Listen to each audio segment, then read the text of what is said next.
Pendekar Buta Jilid 05. Kun Hang duduk bersandar batang pohon, terengah kekenyangan. Gadis itu duduk pula di atas tanah, di depannya. Sampai lama gadis itu menatap wajah Kun Hang, melihat betapa Kun Hang meraba-raba dengan tangan ketika hendak beralih duduk ke atas akar yang lebih rata, meraba-raba pula batang pohon yang hendak disandarinya, kelihatan begitu tak berdaya. Kakak buta, kau adalah seorang ahli dalam hal pengobatan. Mengapa matamu sendiri sampai bisa menjadi buta? Apakah sebabnya matamu buta? Kali ini gadis itu berbicara tanpa nada kekanak-kanakan atau bergurau, suaranya bersungguh-sungguh. Kun Hang terkejut mendengar pertanyaan ini, menghela napas dan menjawab, karena salahku sendiri. Apakah ada yang membikin buta? Katakanlah siapa orangnya, adikmu ini pasti akan mencarinya dan membalas membutakan matanya.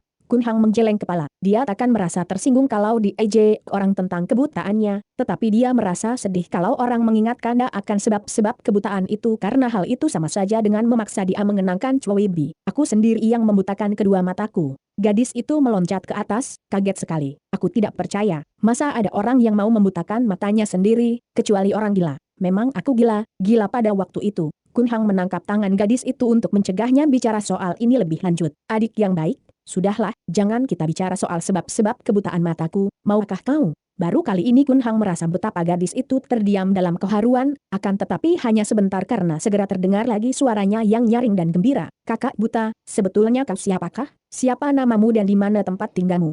Kun Hang timbul kembali senyumnya. Sikap yang amat cepat dan mudah berubah dari gadis ini benar-benar menggembirakan serta mudah menular. Terhadap seorang gadis seperti ini tak perlu dah menyembunyikan diri. Namaku Kua Kun Hong, Nona. Adapun tempat tinggalku, untuk saat ini ya di sini inilah. Dan kau sendiri, siapa namamu? Apakah cukup hanya Biancu saja? Kua Kun Hong, nama yang bagus. Kua Tuako, kakak Kua, bagaimana kau bisa mengenal nama ayahku dan bagaimana kau bisa tahu pula bahwa ayahku adalah kakak Tan Beng San ketua Tai San Pai? Tentu saja aku tahu. Aku memiliki hubungan baik dengan keluarga Tai San Pai, bahkan pernah menerima pelajaran ilmu dari Tan Beng San Tai Hiap. Aku tahu pula bahwa ayahmu selain kakaknya, juga menjadi suheng dari istri beliau. Bukankah ayahmu adalah murid pertama dari mendiang Raja Pedang Chia Huigan? Wah, kiranya pengetahuanmu luas, Tuako. Aku mendengar tentang pertempuran hebat pada pembukaan Taisan Pai 3 tahun yang lalu di puncak Taisan. Apakah kau hadir juga? Berdebar rasa jantung Kun Hong, teringat dia akan semua pengalamannya di puncak itu, tentang Choi Bi apalagi. Dia termenung sejenak. Bagaimana dia tidak akan tahu tentang hal itu? Dia sendiri berada di sana, malah dia mengambil bagian terpenting. Aku tahu, aku juga hadir di sana. Dia cepat menambah untuk menghilangkan curiga gadis itu. Aku bersama ayah ibuku. Akan tetapi dia segera teringat bahwa tidak perlu dah menyebut-nyebut ayah bundanya. Tuako, siapa ayahmu? Tentu tokoh hebat. Sudah terlanjur bicara, Kun Hang tidak dapat mundur lagi. Ayahku adalah Kua Tin Siong, ketua Hoa San Pai. Gadis itu segera kembali meloncat ke atas. Walah, kiranya putra Hoa San Chiang Bunjin, ketua Hoa San Pai. Maaf, ya, Tuako. Kiranya kau seorang besar, keturunan jagoan, putra seorang ketua Hoa San Pai yang terkenal. Jangan melebih-lebihkan, malah ku minta jangan lagi kau menyebut-nyebut nama keturunanku. Aku sudah menjadi seorang buta, miskin dan hidup sebatang kara. Aku tidak suka nama keturunanku dibawa-bawa. Kau jangan menyebutku Kua Tuako lagi. Habis harus menyebut apa? Namamu Kua Kun Hong. Baiknya aku sebut Hang Ko, kakak Hang, saja. Bagus, kan? Kembali jantung Kun Hang berdebar. Mendiang Choi Bi kekasihnya dahulu juga menyebut dia Hang Ke, dan suara gadis ini begitu mirip suara Choi Bi, seakan Choi Bi belum mati dan kini berada di sampingnya. Sesukamulah, dia mengusir kenangan yang mengganggu hatinya itu, tetapi kau sendiri belum memperkenalkan namamu. Gadis itu tertawa gembira. Hang Ke, namaku buruk sekali. Aku lebih suka kalau dipanggil Biancu. Nada suaranya manja. Kun Hang juga tersenyum lebar. Apa kulitmu hitam? Siapa bilang hitam? Kulitku putih kuning, malah ayah bilang kalau kulitku amat bagus dan sehat, tidak seperti kulit gadis-gadis kota dan putri-putri istana yang pucat-pucat seperti kekurangan darah. Lihat lenganku ini, kau mana bisa lihat? Mengapa kau mengira kulitku hitam, Hang Ko? Biarpun matanya tak dapat melihat, Kun Hang dapat membayangkan betapa gadis itu memandangnya dengan bibir mungil yang cemberut. Aku ingat bahwa burung walet, Yancu, bulunya hitam, dan sepanjang ingatanku, tidak ada burung walet yang cantik. Maka julukanmu Biancu, walet cantik jelita, amat tidak cocok kalau kulitmu tidak sehitam bulu burung walet. Nah, kurasa betapapun buruknya namamu, tidak akan seburuk julukanmu. Wah, kau pandai mencela, Hang Ko. Awas, lain kali ku minta kau mencari julukan baru untukku. Namaku sebetulnya adalah Tan Loki. Nah, buruk sekali, bukan? Seperti nama laki-laki. Tidak buruk. Nama Loki manis benar, juga julukanmu itu sebenarnya sudah tepat, mengingat bahwa kau mempunyai gerakan yang lincah dan cepat bagaikan burung walet. Xiao Moi, adik kecil, mulai sekarang aku akan menyebutmu Ki Moi, adik Ki, boleh kan? Tiba-tiba mereka berhenti bicara karena terdengar seruan orang dari jauh. Betina liar itu tentu tak akan lari jauh terdengar suara seorang wanita yang serak. Kalau ia dapat kutangkap, akan kujadikan bakso. Anak kurang ajar itu, sambung seorang laki-laki yang suaranya besar. Kun Hang mengerutkan keningnya, otaknya yang cerdas cepat menghubungkan sebutan betina liar tadi dengan Loki. Kimoi, kau tertawa mengejek. Siapa mereka dan mengapa marah-marah? Dasar pelit. Gadis itu mengomel, baru kehilangan nasi dan masakan begitu saja sudah mencak-mencak seperti merah kehilangan ekor. Wah, jadi yang kita makan tadi. Kun Hang berseru kaget. Hehe, barang curian tentu. Habis dari mana kalau tidak mencuri? Enak saja jawaban gadis ini. Kau menyesal, Hang Ko. Nah, kau muntahkanlah kembali. Ia lalu tertawa-tawa menggoda. Jangan main-main, Kimoi. Kurasa dua orang yang datang ini bukan bermaksud baik dan mereka mempunyai kepandaian yang tak boleh kau pandang ringan begitu saja. Baru saja Kun Hang mengeluarkan kata-kata ini, kedua orang itu sudah tiba di situ dan terdengar bentakan yang perempuan. Nah, ini dia si bocah liar bersama seorang buta. Yang laki-laki membentak, gadis kurang ajar, kembalikan makanan dan arak tadi. Dia lalu berseru kaget melihat mangkok-mangkok dan guci arak yang sudah kosong. Wah, celaka si keparat, sudah disikat habis. Karena tidak dapat melihat, Kun Hang hanya dapat menaksir keadaan dua orang yang datang itu dengan pendengarannya. Laki-laki itu paling sedikit berusia 40 tahun dan si wanita sukar diduga karena suaranya serak dan kasar, akan tetapi tentu tidak lebih muda daripada yang laki-laki. Gerakan kaki si wanita itu ringan membayangkan ginkang yang tinggi sedangkan derap kaki yang laki-laki mengandung tenaga luakang membuat tanah di sekitarnya seperti tergetar. Akan tetapi Loki yang dapat melihat kedua orang itu mendapatkan kesan yang lebih mengagetkannya. Wanita itu berpakaian serba hitam dengan tambalan kain lebar berwarna putih ditalikan di leher menggantung ke bawah. Mukanya penuh bopeng, burik, rambutnya masih hitam serta disisir rapi. Matanya besar sebelah dengan pandangan galak. Tangan kanannya memegang sebuah senjata besi yang agak aneh bentuknya, bergagang dua dan ujungnya runcing. Kiranya senjata itu adalah sebuah penjepit arang yang biasa dipergunakan di dapur untuk mengambil arang. Tangan kirinya memegang sebuah kipas dapur yang lebar dan bergagang besi pula. Memang aneh kedua alat dapur ini karena ukurannya selain lebih besar daripada biasa, juga terbuat dari besi yang kelihatan kokoh kuat mengerikan. Adapun laki-laki itu juga berpakaian serba hitam, memakai ikat kepala kuning. Matanya sangat lebar seakan-akan hendak meloncat keluar dari tempatnya. Tubuhnya tinggi besar dan mukanya hitam, kedua lengan tangannya yang tak berbaju penuh bulu hitam. Tangan kanannya memegang sebuah pisau pemotong babi yang lebar, yang seukuran golok tapi bentuknya persegi, dan mengkilap sekali saking tajamnya. Leon Qi adalah seorang anak perempuan yang semenjak kecilnya hidup di dunia Kangou dan sudah banyak bertemu dengan orang-orang aneh. Karena itu munculnya dua orang ini tidak mengagetkannya, juga suara mereka tidak membuat ia gentar, bahkan ia tertawa ketika berdiri dan menyambut mereka dengan suara mengejek. Kalian ini dua orang kasar datang marah tidak karuan lalu membuka mulut dan menyemburkan kata-kata kotor, sebetulnya hendak mencari siapakah? Akan tetapi dua orang itu tidak menjawab. Mereka saling pandang dan memandang ke arah mangkok-mangkok kosong, lalu membanting-banting kaki, memaki-maki, keparat, anjing-anjing kelaparan. Sudah dihabiskannya semua, celaka. Toanio, nyonya, akan memukuli kepalaku sampai bengkak-bengkak karena arak seperti itu sudah habis dari simpanan. Aduh, celaka dua anjing kelaparan. Laki-laki muka hitam itu berteriak-teriak, matanya makin melotot ketika dia memandang ke arah Loki. Dan aku yang kasihan, dari mana aku harus mendapatkan ikan emas itu setelah Ang Xiao Hai tinggal tulang-tulang ikan saja? Mampuslah aku kalau Xiao Chia memaksa aku menyelam di telaga untuk memperoleh ikan baru. Celakanya, Xiao Chia tidak akan mau sudah kalau belum kudapatkan ikan yang serupa dengan yang tadi. Setelah puas memaki-maki, wanita itu menudingkan penjepit arangnya ke muka Leon Qi. Hayo mengaku, kau gadis busuk, tentu kau telah mencuri makanan dari dapurku, malah menotok roboh dua orang pembantuku. Dan kau yang mencuri guci penuh arak simpanan dari pembantuku, bentak laki-laki itu sambil mengacung-acungkan golok pemotong babinya. Leon Qi tersenyum manis. Betul aku, uak dan empek yang baik. Tapi ketahuilah bahwa tadi perutku dan perut si dia ini lapar sekali. Aku sedang mencari pengisi perut kami yang kosong, hidungku tertarik oleh bau sedap dan gurih. Lalu melihat masakan-masakan itu tak dapat aku menahan keinginan hatiku lagi. Maafkan saya, uak dan empek, kelak bila kalian kelaparan dan kebetulan berada di dekat rumahku, kalian boleh balas mencuri 3 kali lipat banyaknya. Aku berjanji tidak akan marah kalau kalian menyikat habis masakan-masakanku dari dapur rumahku. Nah, bukankah sudah adil janjiku ini? Adil matamu, nenek itu memaki. Adil mukamu, yang jelita kakek itu pun memaki. Kun Hang menggeleng-gelengkan kepala. Dua orang ini adalah orang-orang aneh, tetapi Loki telah mengeluarkan janji yang sungguh-sungguh tak masuk di akal dan seenak perutnya sendiri. Mana mungkin pencuri dibayar dengan janji kalau kelak dua orang itu kelaparan boleh balas mencuri pula di dapur rumahnya. Tidak masuk di akal dan alasan anak-anak. Maka dia pun lalu bangkit berdiri, menjura dengan hormat kepada dua orang itu sambil berkata, Jiwi Lo Ciampu harap sudi memaafkan kami berdua yang muda. Sesungguhnya, tadi Xiao Te yang kelaparan dan Xiao Te minta adik Xiao Te ini agar mengemis makanan. Siapa kira dia tak berani mengemis malah mencuri. Untuk hal ini, Xiao Te mohon sudilah kiranya Jiwi Lo Ciampu memaafkan kami berdua. Dua orang itu saling pandang, wajah mereka berseri. Selama hidup baru kali ini semenjak menjadi pekerja dapur mereka menerima kata-kata yang terdengar enak sekali memasuki telinga mereka. Mereka memandang Kun Hang dan mengangguk-anggukan kepala. Orang muda baik, biarlah kalau memang kau kelaparan. Paling-paling aku akan dimaki oleh Toan Nio, kata kakek itu dengan suara sabar sekali. Pemuda buta yang tampan, kau amat sopan. Ikan itu dapat kucarikan gantinya dengan menjala, juga daging babi dan ayam masih banyak. Xio Chia pun bisa kubujuk. Dua orang Lo Ciampu harus bersikap sabar, bukan begitu? San Lao Te, kata si nenek dan kakek itu pun mengangguk-angguk membenarkan. Hang Ke, mereka ini hanyalah seorang koki masak dan seorang tukang jagal, kenapa kau sebut-sebut mereka Lo Ciampu segala? Wah, kepala mereka bisa menjadi semakin besar dan kulit muka mereka makin tebal. Tiba-tiba Loki mencela Kun Hang yang menjadi kaget sekali melihat Carol, temannya ini merusak suasana yang sudah begitu baik.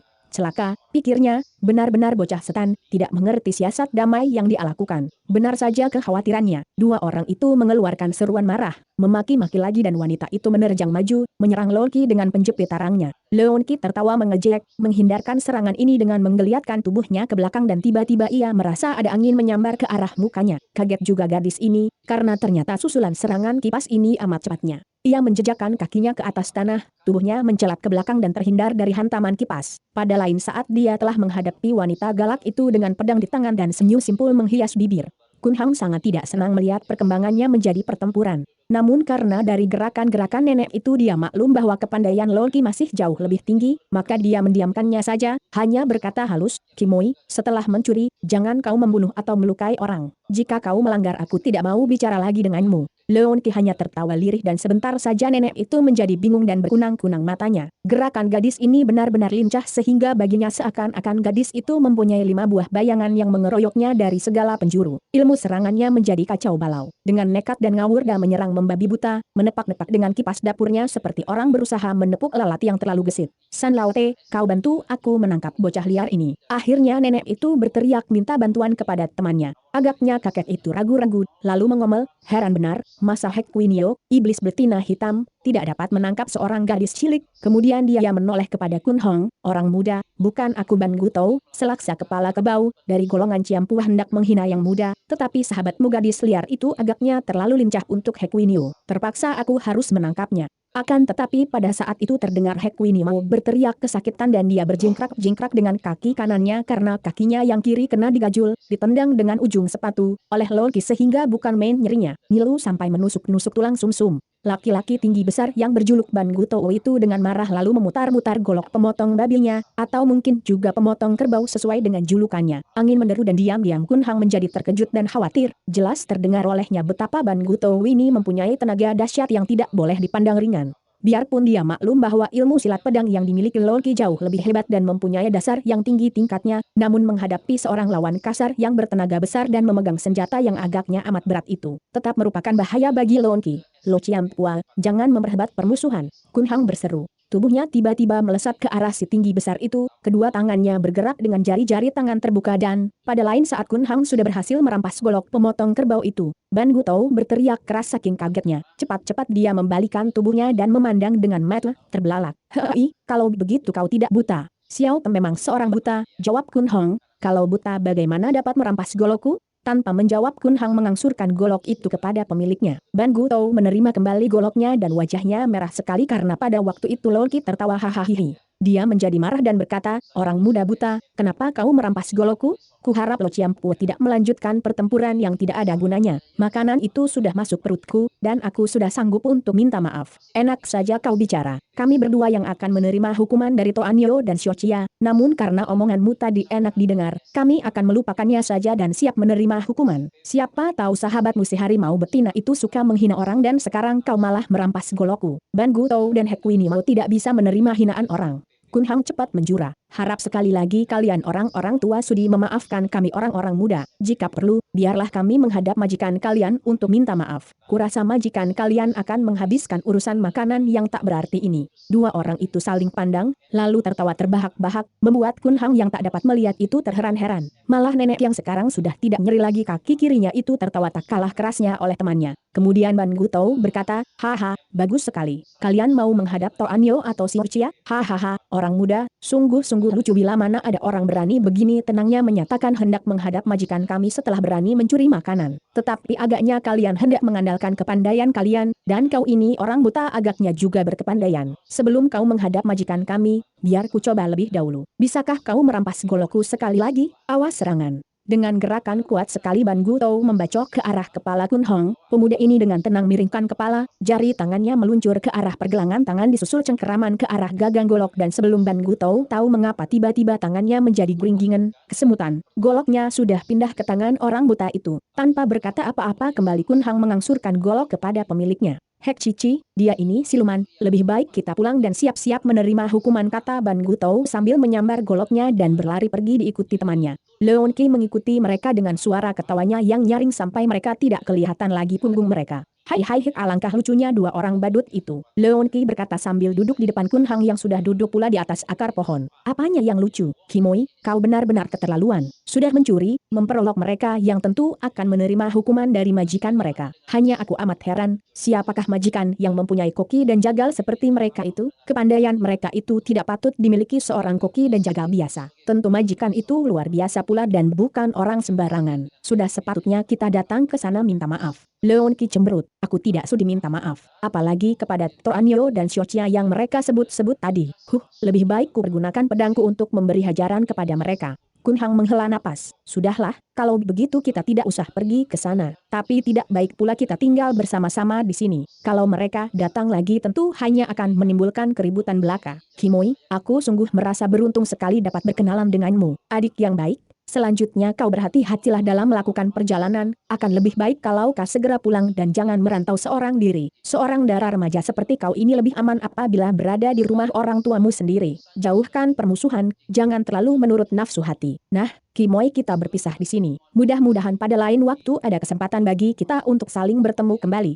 Kun Hang tidak tahu betapa gadis itu memandangnya dengan mata terbelalak bagaikan orang kaget. Agaknya dia sama sekali tidak ingat bahwa pertemuan itu akan berakhir dengan perpisahan. Tiba-tiba ia memegang tangan Kun Hang dan ditariknya pemuda buta itu berdiri. Hang Ke, hayo berangkat ajaknya. Haha, kemana? Jalan kita bersimpang di sini. Siapa bilang? Kita mengejar mereka, mengunjungi majikan dua orang badut tadi. Kun Hang melengah heran, kau bilang tadi tidak sudi ke sana, tidak sudi minta maaf. Sekarang aku ingin sekali ke sana. Ingin aku melihat si muka hitam kepala kerbau itu dipukuli kepalanya oleh Toanyo sampai bengkak-bengkak dan melihat si nenek setan itu menyelam di air sampai perutnya kembung. Hai. Kun Hang hanya dapat menarik napas panjang karena gadis itu sudah menariknya dan mengajak lari. Sebetulnya dia tidak ingin pergi berdua lebih lama lagi dengan gadis yang merupakan penggoda batinnya ini, akan tetapi dia pun tidak tega membiarkan gadis itu pergi seorang diri menemui majikan yang aneh dan mencurigakan itu. Dia tahu dengan pasti bahwa sekali sudah menyatakan keinginan hatinya, tidak ada lautan api yang dapat menghalangi gadis kepala batu ini. Perumahan itu ternyata luas sekali, terdiri dari 9 buah bangunan gedung besar dan tinggi bertingkat. Dari jauh saja sudah kelihatan catnya yang beraneka warna. Dan hebatnya, perumahan itu dikelilingi oleh air sehingga merupakan pulau kecil di tengah danau yang besar dan luas. Memang demikian halnya. Tadinya, di dalam hutan itu terdapat sebuah danau besar dan di tengah danau terdapat pulaunya. Sudah hampir 30 tahun yang lalu danau itu dijadikan perumahan. Memang janggal kelihatannya di tempat sunyi itu, jauh dari kota, terdapat rumah-rumah gedung di tengah danau. Penduduk dusun-dusun yang paling dekat terletak 20 li dari danau itu, mengenal tempat itu dengan nama Qingcoao, Danau Ular Hijau, dan pulau itu pun disebut Qingcoatu, Pulau Ular Hijau. Mereka ini tidak tahu betul siapa penghuni perumahan mentereng itu, hanya tahu betul bahwa majikan daerah Ular Hijau ini mempunyai banyak pelayan yang galak-galak, aneh-aneh, dan rata-rata memiliki kepandaian tinggi sehingga sekitar 10 li di sekeliling danau itu yang disebut daerah Ular Hijau seakan-akan berada di bawah kekuasaan majikan Ular Hijau. Orang mencari kayu kering sekalipun tak akan berani mencari nafkahnya dalam daerah Ular Hijau. Memang terdapat sebuah jalan besar yang cukup rata menuju ke danau itu dan jalan ini merupakan jalan umum, akan tetapi setibanya di danau kecil itu, mereka akan mendapatkan jalan buntu. Para pedagang sayur-sayuran serta kebutuhan sehari-hari lainnya banyak mendapatkan untung kalau menjual dagangan mereka di tempat itu. Akan tetapi tak ada seorang pun di antara mereka pernah berurusan sendiri dengan majikan ular hijau karena segala urusan tentu dibereskan oleh para pelayan. Para pelayan inilah yang kemudian menyeberang ke pulau dengan perahu-perahu yang memang banyak dimiliki oleh majikan ular hijau. Ada desas-desus di antara penduduk dusun di sekitarnya, desas-desus yang merupakan dongeng bahwa majikan ular hijau bukanlah manusia biasa, melainkan seorang dewi dan seorang puteri yang secantik bidadari dan yang pandai berlari di atas air dan pandai terbang. Sudah tentu saja hal ini merupakan dongeng dari mulut ke mulut karena kalau ditanya sungguh-sungguh, tak ada seorang pun yang pernah menyaksikan dengan mata sendiri. Hangko, keadaan mereka benar-benar aneh. Di tengah jalan Leon Qi bercerita sambil menuntun Kun Hong, aku mendengar dari orang-orang dusun bahwa daerah Qingchoa itu merupakan daerah terlarang. Entah orang-orang macam apa yang menguasai daerah ini. Dari jauh kulihat rumah-rumah gedung di atas pulau kecil di tengah danau, sunyinya bukan main. Kalau begitu, bagaimana kau dapat pergi ke gedung itu? Aku tidak pergi ke sana. Tadinya aku hendak mencari makanan, siapa kira tempat ini sepi sekali, tak kulihat sebuah dusun. Akhirnya aku bertemu dengan pedagang sayur yang hendak mengantarkan sayuran kepada Qingchoa Tu, maka aku ikut dengan dia. Sampai di pinggir telaga, pedagang itu berurusan dengan pelayan tempat itu. Kebetulan sekali datang gerobak yang membawa masakan-masakan lezat itu, juga arak. Aku minta beli, tapi malah dimaki-maki. Aku hilang sabar, lalu menotok roboh 4 orang pelayan dan merampas makanan dan arak. Kau memang nakal. Kalau perut lapar orang jadi nekat. Hangko, keadaan mereka benar-benar aneh dan mencurigakan. Kita tak mungkin dapat secara berterang mengunjungi mereka. Habis bagaimana? Aku ada akal. Kulihat tadi ada sekumpulan perahu bercat hijau diikat di pinggir telaga. Kurasa perahu-perahu itu pun milik majikan Qingchoa Tu. Kita pergunakan saja perahu itu, kita menyeberang dan melihat keadaan di sana. Sesukamulah,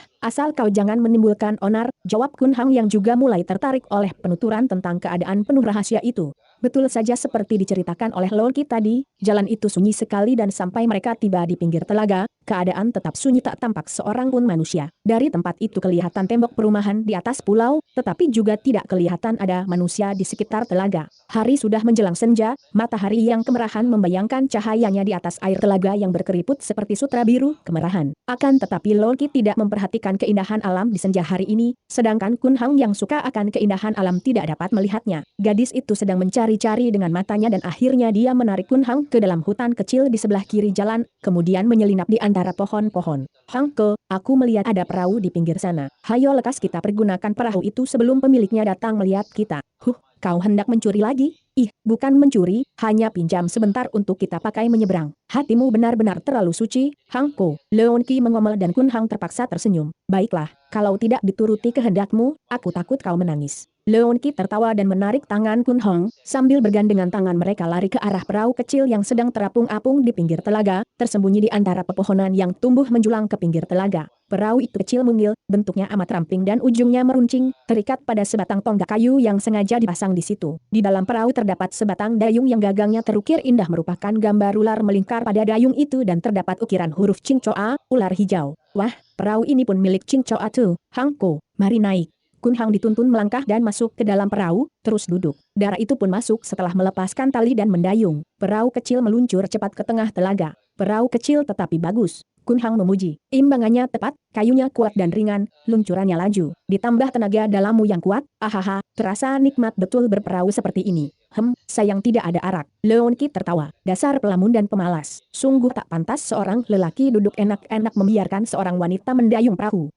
Mana dayungnya? Tapi aku tidak tanggung perahu ini akan meluncur kemana. Kalau kembali ke daratan sana jangan salahkan aku yang tak bermata. Tidak usah, Hangko. Aku hanya berkelakar, masa sungguh-sungguh. Apa sih sukarnya berdayung begini? Aku memang ahli dayung. Semenjak kecil sudah biasa aku berlayar, malah di samudera besar bersama ayah. Memang hawa di tengah telaga nyaman sekali. Angin bertiup perlahan-lahan membawa keharuman aneka macam bunga yang tumbuh di tepi telaga dan di pulau, hawanya sejuk dan sunyi. Suara air terkena dayung berirama amat menyedapkan pendengaran. Suasana ini menimbulkan kegembiraan di dalam hati Kun Hong, dan otomatis pikirannya merangkai sebuah sajak yang segera dia senandungkan perlahan mempergunakan suara dayung menimpa air sebagai irama pengiring nyanyian. Biduk kecil meluncur laju menentang hembusan angin lalu membawa harum 1000 kembang tambah nyaman ayunan gelombang membikin si buta ingin bertembang wahai kasih aku di sini. Tiba-tiba suara dayung menimpa air terhenti, Biduk berhenti melaju dan Leon Ki bertanya kaku, yang mana kasihmu itu, Hang Ko? Kau terkenang kepada si janda muda? Kun Hang tertawa. Jangan membawa-bawa janda itu ke sini, semoga ia sudah berjumpa dengan pamannya dan hidup berbahagia bersama anaknya. Dunianya dan duniaku jauh berpisahan, Kimoi. Agaknya senang hati gadis itu mendengar jawaban ini, buktinya dia tidak lagi bertanya tentang kekasih Kun Hong, sebaliknya malah terdengar ia memuji. Kau pandai benar bersajak dan bertembang, Hang Ko. Kata-katamu muluk, lagunya pun sedap didengar, dan suaramu empuk benar. Kun Hang tertawa lepas. Kau lebih pandai lagi memuji orang, sebentar lagi bisa-bisa aku membubung tinggi ke awang-awang karena pujianmu. Kimoi, sudah lama sekali perahu melaju, kenapa belum juga sampai di pulau? Kalau pulau itu tadi dapat kau lihat dari darat tentu tidak sejauh ini. Aku sengaja memutar, Hang Ko. Masa aku begitu bodoh mendarat di pulau itu dari arah depan? Ingat, kunjungan kita ini bukan kunjungan terundang. Aku akan mengitari pulau, mencari tempat yang tepat untuk mendarat sehingga mereka yang di pulau tidak melihat kedatangan kita. Kun Hang mengerutkan keningnya, sebetulnya aku tak suka bila mengunjungi tempat orang dengan sembunyi seperti pencuri saja. Adik Leon Ki, apakah tidak lebih baik kalau kita secara berterang mengunjungi mereka untuk menyatakan penyesalan dan permintaan maaf kita? Mungkin majikan pulau itu akan menghabiskan urusan kecil itu dan bersikap manis. Agaknya kau telah membayangkan Xiao cantik jelita dan manis menyambutmu dengan senyum di bibir dan bintang di manik mata. Ya, dasar kau ini. Bukan begitu, Kimoi, tapi kan lebih baik menjadi tamu terhormat daripada tamu tak diundang? Apa kau lupa bahwa kita sudah memakai perahu mereka tanpa izin? Mana ada orang datang minta maaf dengan jalan mencuri perahu pula? Jangan-jangan begitu berjumpa kita akan dicaci maki. Tidak. Aku tidak ingin bertemu dengan mereka, baik Toanyo atau Xiao itu, baik si iblis betina tua maupun si iblis betina muda. Aku hanya ingin sekali menyaksikan betapa lucunya Koki dan Jagal tadi menerima hukuman mereka. Hai, kau memang nakal, Kimoi. Bukan main harunya. Leon Ki tiba-tiba memegang lengan Kun Hong, kemudian terdengar gadis ini berseru lirih, aduh, hebat, bukan main. Majikan pulau ini benar-benar telah menjadikan pulau ini sebagai taman surga. Ada apa, Kimoi? Kau melihat apa? Penuh gairah Kun Hang bertanya, kepalanya agak dimiringkan, hidungnya kembang kempis, kerut-merut antara kedua matanya yang buta, telinga serta hidung, dua alat pengganti mata untuk mengetahui apakah sebenarnya di depan sana, sekarang dikerahkan. Taman yang amat indah, penuh kembang beraneka warna, menara-menara merah dan kuning, patung ukir-ukiran di sana-sini, kolam-kolam dengan air berwarna, buah-buahan tergantung rendah, entah apa lagi di sana, sudah agak gelap, Hang Ke, wah. Kulihat banyak kijang, ada kelinci, monyet-monyet di pohon, burung-burung berterbangan, juga merak, aduh indahnya. Wajah Kun Hang berseri gembira, kerut-merut di antara matanya tampak semakin jelas, senyumnya membayangkan kepahitan. Agaknya Leon Ki menoleh dan menatap wajahnya. Gadis ini kembali memegang lengan Kun Hang dan kini suaranya telah kehilangan kegembiraan. Sebetulnya hanya taman biasa, Hang Ko. Masih tidak menang dengan taman ayahku, tetapi merupakan tempat pendaratan yang baik bagi kita. Leon Ki mendayung perahunya ke pinggir. Tiba-tiba ia berseru kaget dan perahu berhenti melaju. Ada apa, Kimoi? Darah itu menyumpah perlahan. Gila benar, banyak sekali teratai liar di sini, sambung-menyambung dan tebal. Perahu kita tak dapat lewat. Celaka, biar ku cari jalan dari sana. Sebelah sana itu agaknya kelihatan bersih dari gangguan tanaman-tanaman ini. Ia mendayung kembali perahunya mundur untuk melepaskan diri dari taman teratai di air ini. Agak lama ia mendayung mencari air bersih untuk meminggirkan perahunya. Akhirnya dapat juga ia minggir. Kita mendarat, Hang Ko. Gadis itu memegang ujung tambang, lalu menggandeng tangan Kun Hong. Keduanya melompat ke darat dan Leon Ki mengikatkan tambang kepada sebatang pohon di pinggir telaga. Lo, di mana kita ini? Tiba-tiba dia mengeluh. Suaranya terdengar begitu kaget dan heran sehingga Kun Hang cepat memegang tangannya. Ada apa lagi, Kimoi? Aneh, Hang Ko. Benar-benar aku bingung dan tak mengerti. Kemana lenyapnya taman surga tadi? Baru saja masih ada, aku tahu betul, malah perahu ku daratkan di pinggir taman, tampak jelas dari perahu tadi. Tapi setelah kita mendarat, kenapa kita di tempat yang buruk, liar merupakan hutan gelap begini? Barangkali hutan ini merupakan bagian daripada taman tadi, Kimoi, mari kita cari ke depan. Anehnya, ganda harum tadi juga lenyap dan sekarang, baunya amat tidak enak, Kimoi, benar, Hang Ko. Aku pun merasa muak dan ingin muntah. Bau apa sih ini? Pegangan tangan Kun Hang pada lengan gadis itu tiba-tiba menjadi lebih erat. Kimoi, mari kita kembali saja. Kalau aku tidak salah duga, ini bau, amisnya ular-ular beracun. Agaknya pulau ini banyak rahasianya dan merupakan tempat amat berbahaya bagi seorang luar. Tidak. Hang Ko, aku tidak takut. Aku malah makin ingin sekali menyelidiki tempat aneh ini berikut penghuni-penghuninya. Hayo kita maju, Hang Ko. Dengan berhati-hati kedua orang muda itu berjalan maju. Belum ada 10 langkah mereka memasuki hutan liar itu, tiba-tiba Kun Hang menggerakkan tongkatnya ke kiri, cepat seperti kilat menyambar. Leon Ki amat kaget dan menengok ke kiri dan ia menahan jeritnya melihat seekor ular sebesar lengan tangan telah hancur kepalanya, berkelojotan dan menggeliat-geliat di atas tanah. Ular itu kulitnya berwarna hijau mengkilap, seluruh tubuhnya mengeluarkan lendir berminyak ketika dia berkelojotan itu. Bau amis makin memuakan. Dalam kengeriannya, Leon Ki diam-diam makin kagum dan heran sekali pada pemuda buta ini. Bagaimana seorang buta malah dapat lebih awas daripada dia yang selain berkepandaian tinggi, juga memiliki sepasang mata yang tajam? Kimoi, daerah ini berbahaya sekali. Apakah warna kulit ular itu? Hijau, jawab Leon Ki, suaranya masih gemetar sedikit karena tegang. Dia maklum betapa berbahayanya ular itu, ular berbisa yang amat jahat. Cingcoa, ular hijau, agaknya penghuni asli pulau ini. Kimoi, kau keluarkan pedangmu, bersiap-siap menghadapi segala kemungkinan. Aku khawatir kalau kita dikurung musuh. Mendadak dari arah belakang mereka terdengar suara yang sayup sampai di bawah angin. Anak-anak nakal, jangan tergesa-gesa mendarat. Kun Hang dan Leon Ki terkejut, cepat membalikan tubuh. Kun Hang memasang telinga memperhatikan tapi tidak mendengar suara apa-apa. Apa yang kau lihat, Kim Moi? Siapa yang datang dari telaga, bisiknya? Leon Ki membelalakan mata memandang. Cuaca sudah mulai gelap, akan tetapi ia bisa melihat datangnya sebuah perahu besar berlayar kuning dengan cepat menuju pantai. Ia kaget sekali dan mengira bahwa suara tadi ditujukan kepada mereka. Mungkinkah dari jarak yang begitu jauh orang di dalam perahu itu mampu melihat mereka? Ia menarik tangan Kun Hong, diajak menyelinap bersembunyi di balik rumpun pohon kembang. Kimoi, apakah ada perahu datang? Sekali lagi Leon Ki heran dan kagum. Jalan pikiran Kun Hang benar-benar tajam dan cerdik. Walaupun pemuda ini tidak dapat melihat lagi. Memang sesungguhnya Kun Hang cerdik. Kalau ada orang atau apa saja berada di darat di sekitar tempat itu yang terlihat oleh Leon Ki, tentu akan dapat ditangkap oleh telinga atau hidungnya. Terang bahwa Leon Ki melihat sesuatu, dan karena tidak mendengar apa-apa, maka dapat dia menduga bahwa suara orang tadi tentulah datang dari perahu. Perahu besar, kata Leon Ki, berlayar kuning, ada 5 orang lelaki berpakaian hijau di atas perahu, memegang tongkat, seperti suling. Perahu sudah minggir. Hangko, kulihat benda-benda panjang kecil meloncat ke air, ke darat, seperti ranting-ranting kayu panjang. Benda-benda itu bergerak. Hangko, ular besar dan kecil, banyak sekali, puluhan, ratusan mungkin juga ribuan. Dan 5 orang itu berjalan di belakang mereka. Apa itu? Mereka agaknya menggembala ular-ular itu. Kun Hang miringkan kepala, hidungnya mengembang kempis. Kimoi, kau lihat baik-baik. Apakah di antara mereka terdapat seorang tua bongkok yang bercacat, telinga kiri dan lengan kiri buntung, mata kiri buta, dan mulutnya lebar seperti robek? Tidak ada, Hangko. Tapi ular-ular itu menuju ke sini, Hangko. Celaka, mari kita lari menjauhi mereka. Leon Ki memegang tangan kiri Kun Hang dan menariknya lari dari situ, memasuki hutan. Tangan gadis itu agak dingin, tanda bahwa ia merasa ngeri sekali. Siapa tidak akan merasa ngeri kalau melihat ular-ular yang sangat banyak itu bergerak-gerak maju seperti mengejar, dengan baunya yang amis bukan main. Apalagi tak lama kemudian terdengar seorang di antara 5 penggembala ular itu berteriak keras.